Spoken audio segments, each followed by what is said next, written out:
Hey guys, in this video we're going to talk about everything you need to know about swimming in triathlons. We're going to talk about what wetsuits and what goggles you might need, and we're also going to talk about what pool toys you might need to maximize your training. So we're also going to break down the front crawl into steps. So we're talking about the stroke rate, your breathing and vision, your head position and body roll. We're also going to talk about, most importantly, your kick and your pull. So all that more, guys. Let's dive into this. Okay, so this video was actually filmed in Punta Cana, Dominican Republic, where they're doing lots of training in swimming, and we've come to the conclusion after talking to everyone that the swimming is the hardest discipline of all three for triathletes that are new to the sport. So we've created this video using the Swim Smooth app so we can break down the front crawl into different segments so you're able to understand completely what you need to do every step of that front crawl. Okay, so here is the Swim Smooth app. So this app is free by going to swimsmooth.com, and this app allows us to analyze and change the parameters and angles of view of Mr. Smooth as he swims with the perfect swim technique.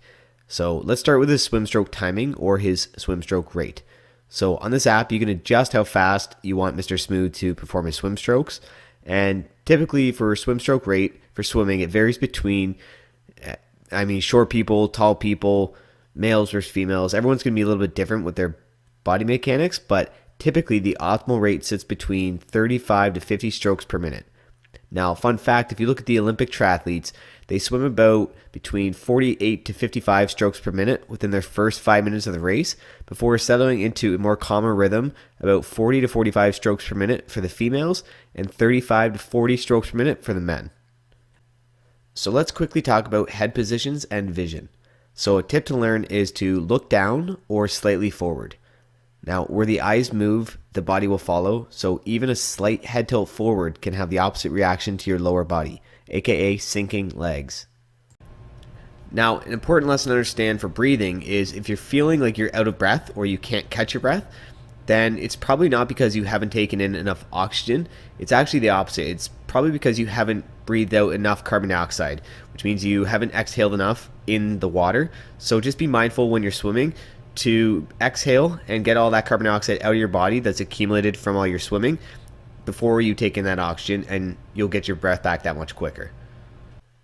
And so looking at an angle from below, just be mindful that your breath occurs simultaneously as the same time as the opposite hand enters the water, as you can see with Mr. Smooth. Now, Mr. Smooth takes his quick breath before his hand enters back into the water as he sets himself up for his pull. So the pull is actually where you get your power or propulsion from in the water.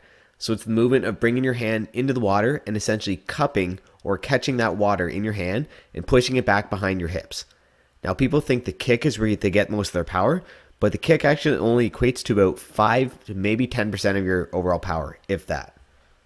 So one underwater pull tip to think about is to reach forward when your hand enters so that your fingertips are pointing to the bottom of the pool.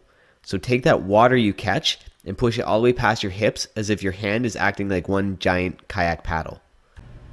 Now, looking at the front angle, remember to keep your elbow bent to a 90 degree through this pull, because think about when you get up out of a pool. You get out by pushing up out of a pool with your elbows bent at a 90 degree angle, because that's where all your strength's at. If your arms are out straight trying to get out of that pool, you would have no strength to get out. So that's the same thing in your pull. So you lose your strength in your volume of water you catch if your arm isn't at that 90 degrees. So just remember to keep your elbows 90 degrees.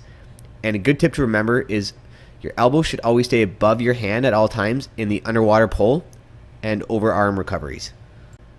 So one thing you don't want to do is a crossover pull, which means your arm crosses from one side of your head to the other, because you lose big momentum and increased risk of injury. So see how Mr. Smooth arm never crosses his vertical plane. Okay, so for your kick now.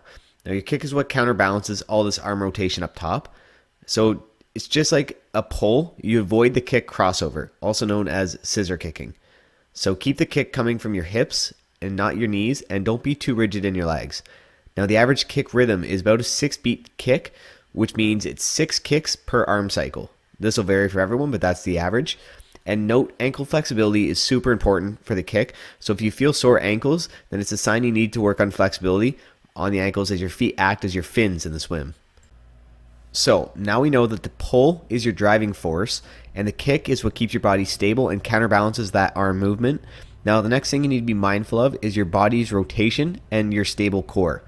Now pay attention to Mr. Smooth here at his shoulders and his core.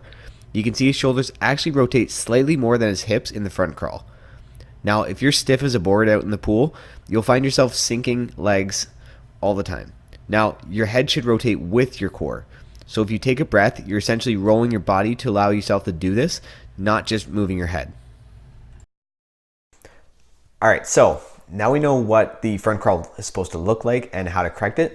Now let's talk about some tools that we can use now in the pool to help maximize our training. So we can start off with the snorkel. So if you want to isolate things in the front crawl, as there's a lot to think about at first, it's ideal if you put the snorkel on, you reduce and you simply isolate the idea of having to do your head rotations as you breathe. So this allows you to focus on just your front crawl swim stroke, and that'll help primarily get the sequence down, your stroke rate and everything. So that's ideal to use if you want to isolate the breathing. Now, if you want to focus on your catch and your pull, then these hand paddles are great because you simply put a finger through the paddles and allows you to carve into the water, and you'll know if you're doing it wrong because you'll feel too much resistance. But these hand paddles allow you to increase the volume of how much water you're catching, and that allows you to push more water in your pull, which allows for simply strength training and also just focusing on technique. So it's a great tool to use. The last tool I wanted to point out is the pull buoy. And this is perfect because they put these between your hips, and there's different sizes for different body types. And this essentially keeps your hips buoyant, and it allows you to isolate your legs essentially. So you can just focus on your upper body, so you can focus on your swim stroke and also incorporate the breathing and the head roll and your body rotation on top of that. So the other thing I want to point out are goggles. Now there's two different basic types of goggles. Simply it's a darkened lens and a clear lens. Now clear lens, choose if you're going to do indoor pool swimming because it allows you to see the line and see everything around you. Darkened if you want to be outside in open water swimming because really you don't see the bottom of the lake or wherever you're swimming.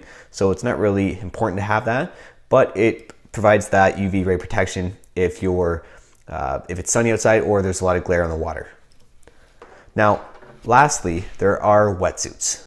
So one thing to be mindful of wetsuits is when you're choosing your wetsuit, you just have to be cautious that Ironman dictates that you can't have more than 5 millimeters thickness of a wetsuit in order for it to be legal in their races. So if you're shopping for a wetsuit, just be sure that it's less than 5 millimeters for thickness, as essentially what a wetsuit does, it provides buoyancy. So anything more than 5 millimeters thickness, they're deeming non-raceable in an Ironman sanctioned event because it just allows too much buoyancy, so it kind of takes away from that swimming. So other than that, there's different styles of wetsuits you can choose from.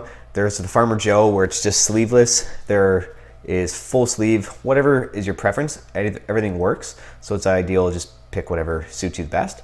Now, one thing you need to be considerate of is there are some races that are wetsuit legal and some that are non-wetsuit legal. Now, what the determining factor is in that is the 24.5 degrees Celsius. So anything warmer than 24.5 degrees Celsius is deemed a non-wetsuit legal race. So if the water's too hot, anything above 24.5 degrees Celsius, then you can't wear a wetsuit. I mean, you can, but you just won't qualify for any awards or qualifications to any future races. Now, anything 24.5 degrees Celsius and colder allows you to be wetsuit legal, and you can go ahead, pick your wetsuit, just as long as it's not 5 millimeters or thicker. Now guys, one more thing, just also be sure to keep an eye out for our master swim video that we're putting out. Now we're going to talk about more specialized things like open water drafting and how to perform it correctly. We're also going to talk about swim exits from open water and how to do proper marker turns and without losing too much momentum. So all that more is going to be coming in a future video. So just keep an eye on that. Good way to do that is hit that subscribe button. All right guys, so hopefully that helped. Any other comments, questions, then definitely leave some comments in the comment section below. And other than that, hit us up on Instagram at pacing.and.racing, and be sure to hit the subscribe button if you want more videos like these. Other than that guys, thanks a lot. See you next time.